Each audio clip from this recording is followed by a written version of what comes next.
In this video, we're going to look at another example of factoring a trinomial with rational exponents that can be converted to quadratic form. So let's take a look at the first example here. We have x to the 2/3 minus 8x to the 1/3 plus 15 equals 0. The first thing we want to do is determine, can this be written in quadratic form? And to do this, we look at the relationship between the degree and the middle exponent. Is the middle exponent half of the leading exponent? And 1/3 is half of 2/3, so therefore this can be written in quadratic form.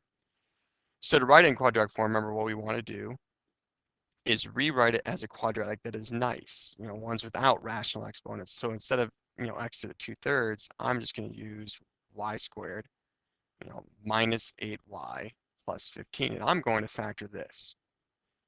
So numbers that multiply to give you 15, add to give you -8 are -5 and -3. So to factor from here with our rational exponents, we set it up along the same lines and we look for the pattern in our exponents here. If we look, our leading exponent, our degree, is split evenly. It's divided by 2 into each of these factors. And so that's what I do here. I take 2/3, I'm going to divide by 2, and I get 1/3. So x to the 1/3, x to the 1/3.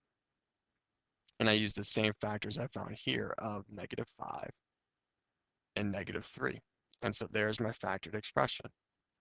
To solve, you set each one equal to 0. So x to the 1/3 minus 5 equals 0. So x to the 1/3 equals 5. To solve, you want an exponent of 1 for your variable. So I have 1/3. So to cancel that out, I'm going to raise this x to the 3rd power as well. That will cancel out this 1/3. So if I do that to the left side, I have to do it to the right side. And that's going to give me x equals 125. Do the same thing over here. X to the 1/3 minus 3 equals 0. You would add 3. X to the 1/3 equals 3. And the next thing you do is same idea. You cube both sides to cancel out that 1/3. And so you get x equals 27. So remember the rule when we are factoring trinomials with rational exponents. We want to first check if it can be by seeing if the middle exponent is half of the leading exponent. Change it to an easier quadratic. And then when we split it, the degrees in each factor, the exponents in each factor is half of the leading. Set it equal to 0 and solve from there.